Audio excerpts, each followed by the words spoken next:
Alrighty guys, welcome back to 1822 MC Adventures and More. My name is Pete, this is my channel, and today we're gonna go fishing. Second time out on the boat, another shakedown run, so we're gonna try to catch some fish today. I've made a couple changes. My dock line for the back of the boat is now wrapped through the handles. I took a rod holder and zip tied it to the back of the boat. Now these clamps aren't big enough, and that's not a permanent deal, but I duct taped a couple of pieces of plastic pipe to those clamps, and now I got a place to hold my rods, got a place for the net, and then underneath there I've got my worm case, my waterproof phone case, my everyday carry bag, cooler, military gas mask bag. Actually it's a French Army gas mask bag, 2-quart canteen. And in the bag is food and fishing supplies, camera supplies, stuff like that. I got my anchor.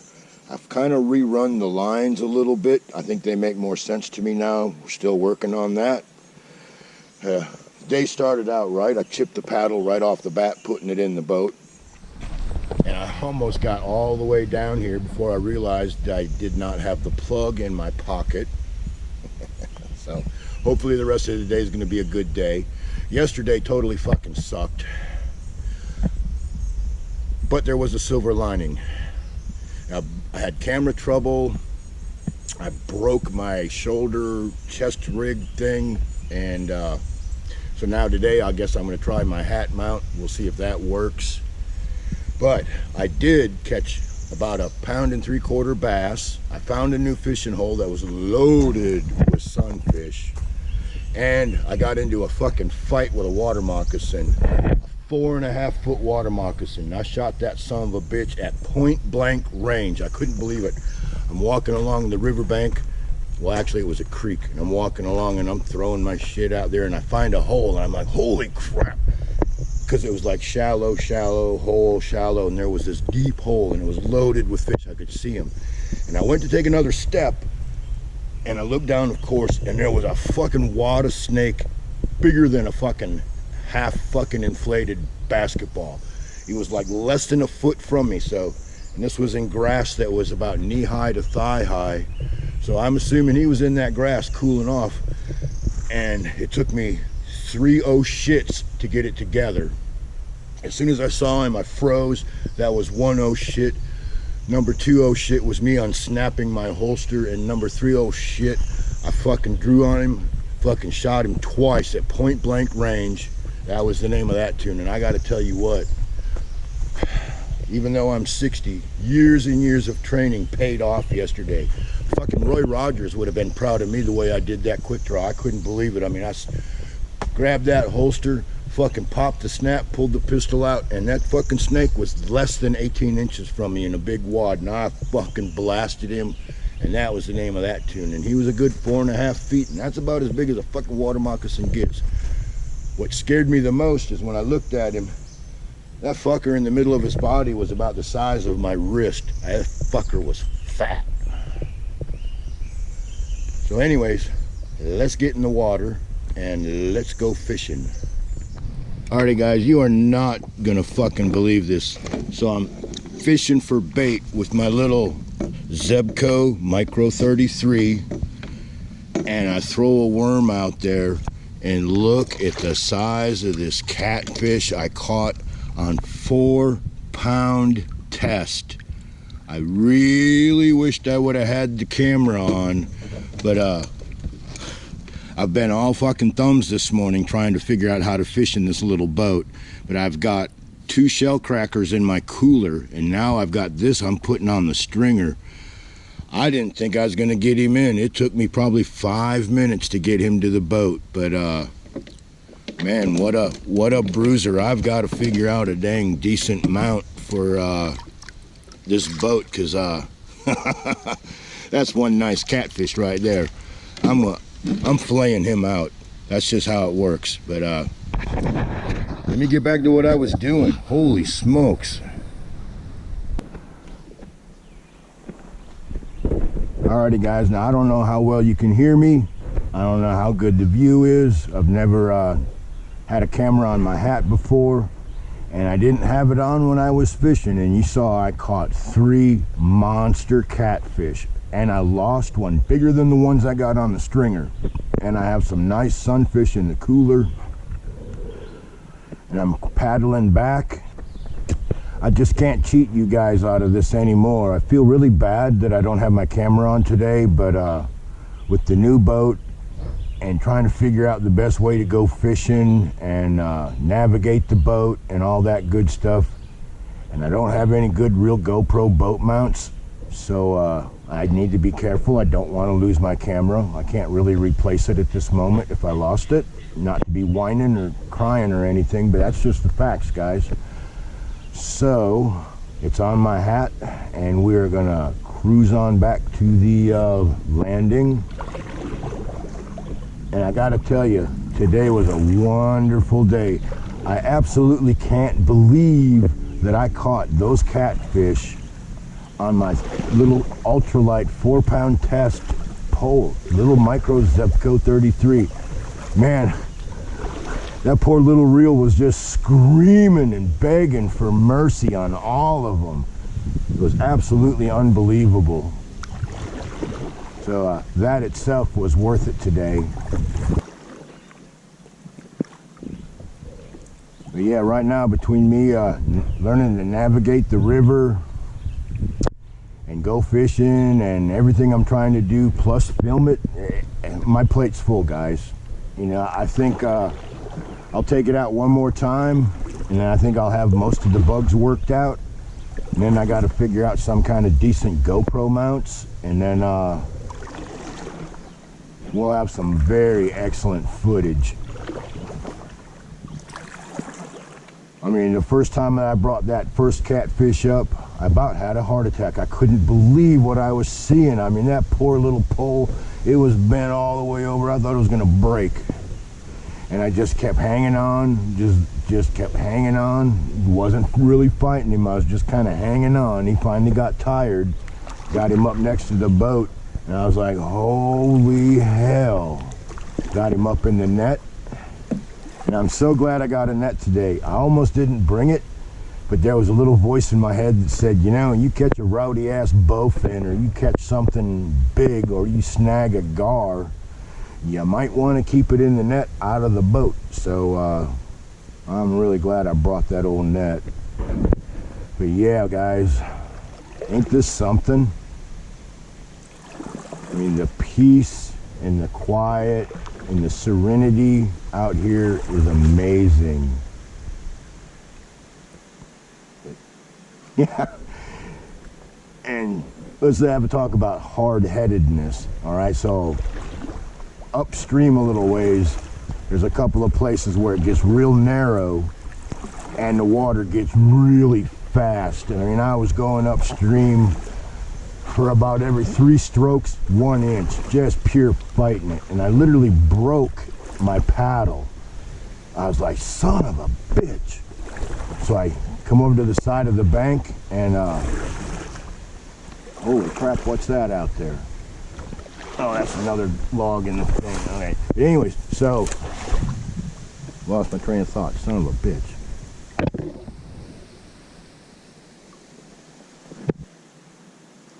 Oh, yeah, I was talking about the frickin' paddle. So I'm going upstream, just giving it all I fucking got. And I'm like, for about every 4 fucking strokes, I'm gaining an inch. And where this was at, I couldn't get out and walk the boat through it. It was too deep. Besides that, I mean, look around here. There's alligators and fucking water moccasins. I ain't walking in shit. So I pull over to the side, and the thing literally snapped right where it had joined at. So I had to whittle off the piece of fiberglass that I had glued to the fucking hoe handle, right? And so I get it back on. Now the paddle's a little bit shorter, but I got it to work. And I'm like, that's it. I'm going up that fucking rapids. And somehow I paddled through it. I had a little lunch, had a drink of water, and I got back in the boat, and I said, I'm fucking doing this. Ooh, fucking raw, right?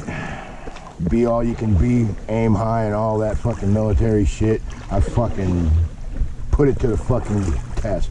I put it in low lock and I fucking ground forward 1 inch at a time.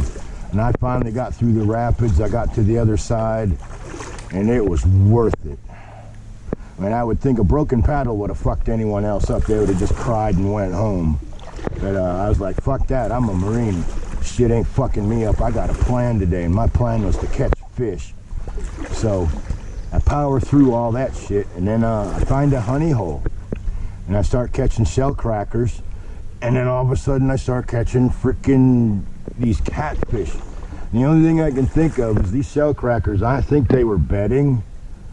And I think these catfish were just cruising by looking for eggs and whatnot. But I mean, man, I couldn't believe it. On worms, no less, with small hooks like you'd catch a shell cracker with.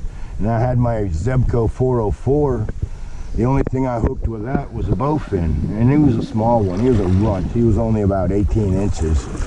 But I had a big shell cracker head on there. And I don't know what I hooked. But it about broke my pole. And then it snapped the line, so I'm assuming it was a really big gar. He played for a while, and then he just turned his head, cut the line, and said, see you later. So now, that brings me to the deal where I have some rut row.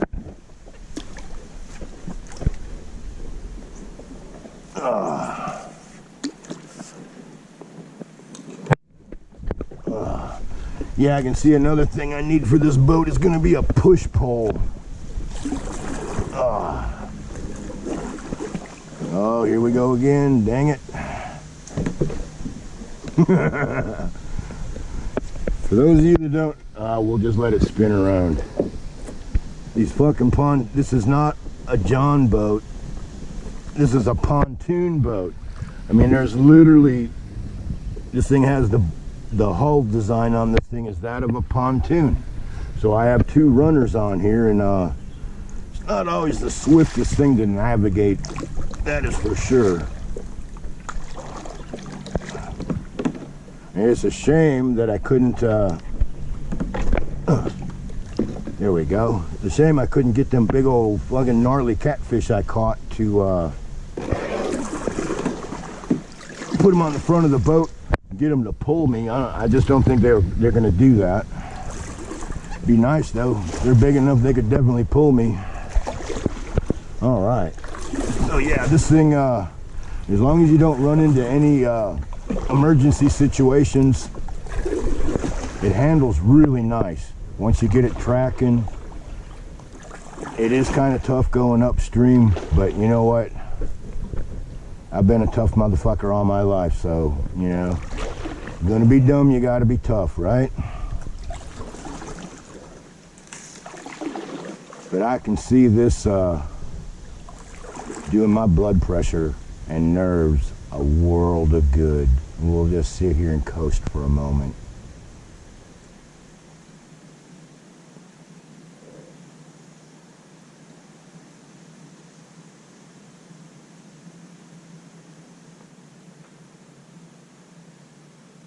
I don't know about y'all, man, but I expect a big fucking gator to jump out of the grass at any given moment. I hope that never happens, but it very well could. It is breeding season for those things, so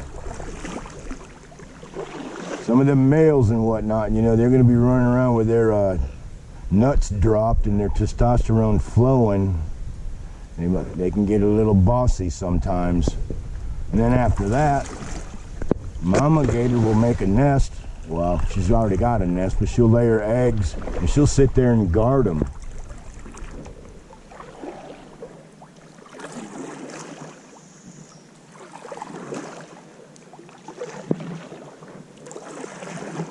And I know it's still a long ways to the boat ramp, so I tell you what, I just had a funny thought. Let me tell you why I don't drink and go fishing. That was a non-corona cough, thank you very much.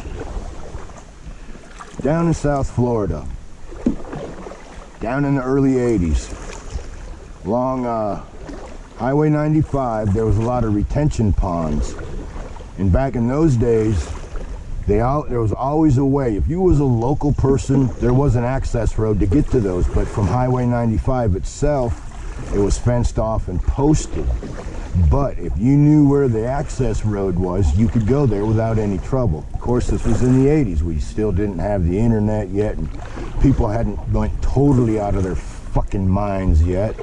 But anyways, so I'm at one of these retention ponds, and I'm like walking around it, and I'm like, holy shit. The only thing there was cigarette butts. No trash, no nothing. So the kind of people that had been there before me were respectful. So I'm having a ball. I'm fucking catching 2, 3, 4 pound bass one after another, walking around this pond that's probably, I don't know, 6, 7, 8 acres, something like that. Not super big. And then I noticed there was like 2 different spots that had big chunks of like cattails and that kind of stuff, big things of weedy structure. And I'm already, you know, probably drank 4 or 5 beers. And so I'm thinking, man, if I stand up on top of that fucking dead grass, I'll be able to cast all the way out into the middle of the fucking pond. Didn't even think about what the fuck that hut was there. It wasn't a pile of dead grass. It was a fucking gator hut. And so I'm standing on top of this thing, and then all of a sudden, and I'm fucking throwing my rubber worm out there, having a good time. And all of a sudden, I see this gator. And she was probably about 9 foot, you know, a decent sized one. And she's just out there kind of lurking. And I'm like, what the fuck's up with this thing?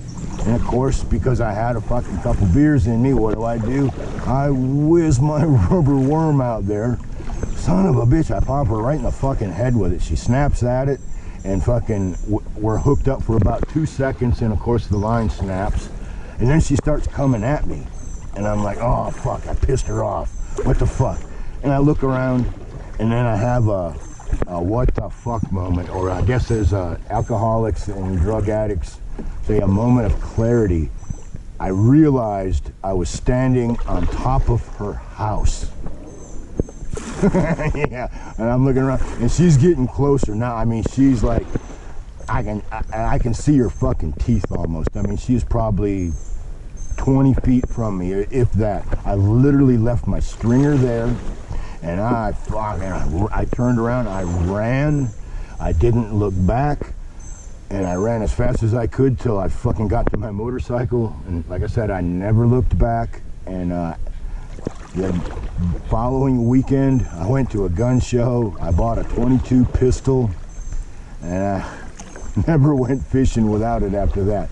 But it was my fault. I mean, I was standing on top of that girl's house, fishing half drunk. I don't blame her for being pissed off. I'd have been pissed off too. And then I slapped her with a rubber worm. I mean, my God, what else did I have to do to make her mad, right? Yeah. So what I learned that day was, 1, don't drink when you're fishing, and 2, don't go fishing without a gun. And yesterday is a prime example.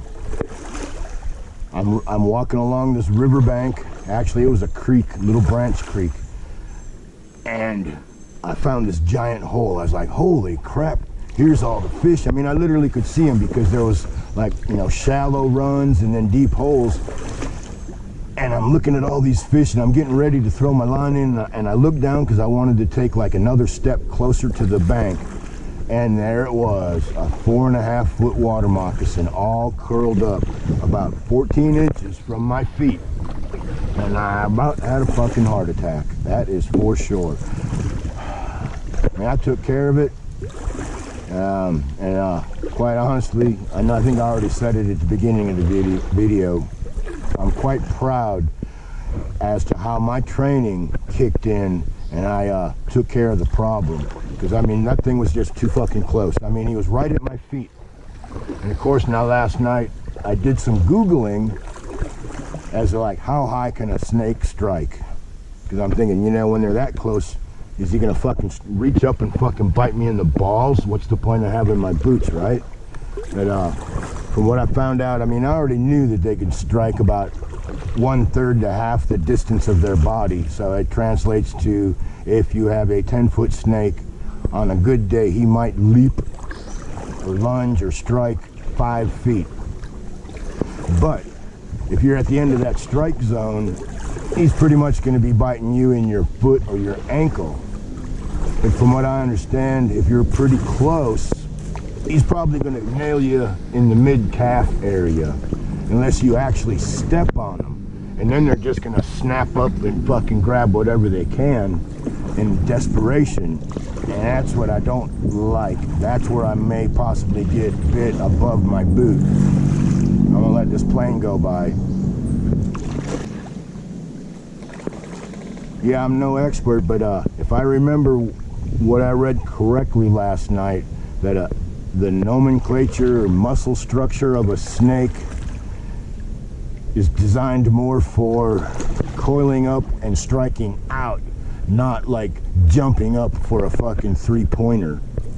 So if that makes any sense, I felt a little bit better about that. So it sounded to me like about the only way you could possibly get bit above your boots is if you actually stepped on a snake, and in a pure panic trying to get away, he just reaches up and grabs whatever he can, and that's probably what will happen.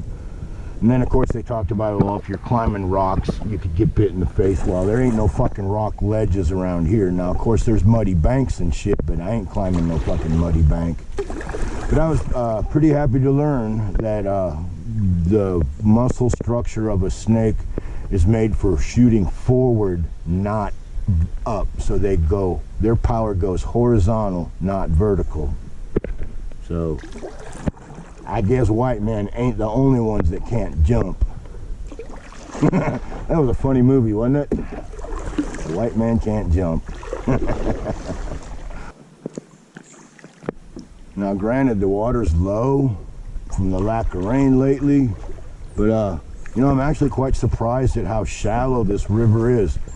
Now there's a lot of places that are some deep holes where trees have fallen over, and then they, with all the storms and raging waters, cut in new holes and all that kind of weird stuff. Probably have to get into that later. But I always thought this was a little bit deeper up this way. Now don't get me wrong, it's deep in some of these spots, but I would say on average this thing's probably 2.5, 3 feet to 4.5, 5 feet.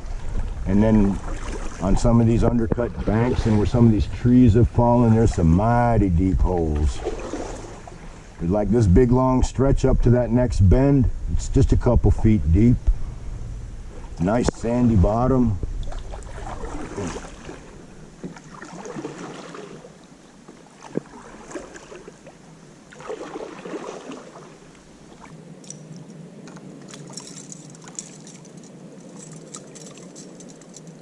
What the hell? Fucking lost one? How in the fuck did that happen? Huh. Well, ain't that some shit?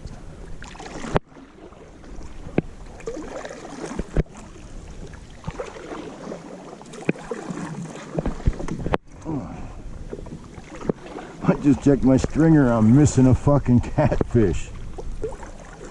Thing must have come unhooked or something.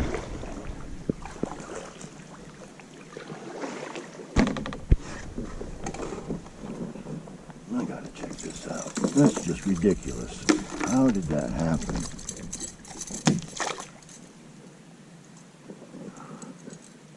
Oh, it came unhooked. Wow. Damn. I guess he was so big that he unhooked himself. Well, I still have 2 nice ones, and I still have some nice sunfish in the cooler, so it's all good. That cat lives to be caught another day. Still got some to eat.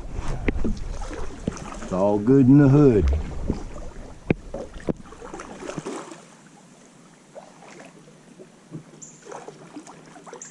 Can't tell what they are from here, but there's a bunch of animal tracks right there on the riverbank.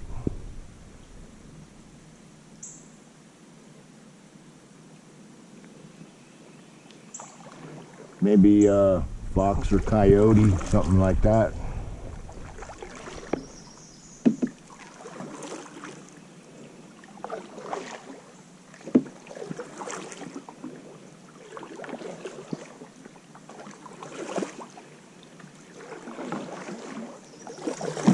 Ah, shit, I didn't see that one.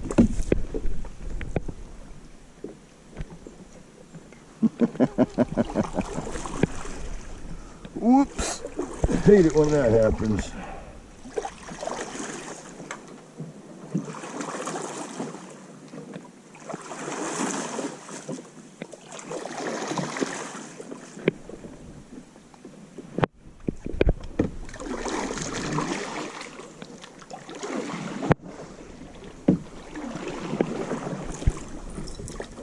Ruh-roh, come on, fishies.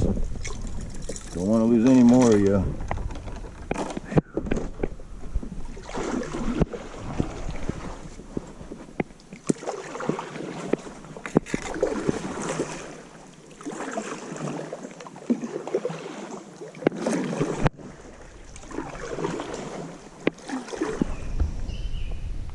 Alrighty guys, I got my boat back in the truck. I have filleted my fish. They're in the cooler. I killed a water moccasin right there at the boat landing. It's time to go home. It was a great day. I still got a couple more tweaks I need to do to the boat, and I most definitely need a much better stringer. I think that old had it since I was a kid stringer needs to be retired. I lost 2 catfish that were probably in the, without lying, 5 to 8 pound range. They were fucking big, and I caught them on 4-pound test on my ultralight reel. I still can't believe that I caught them on that. So with that being said, let me quit wiggling my stick here, get back in the truck and get home, and I'm gonna eat me some catfish tonight. Alrighty guys, that's it. Another episode's up and done. Hope you enjoyed it. Hope you got something out of it. Hope to see you next time. So what do you say we ride on out of here? Follow me. I know a shortcut.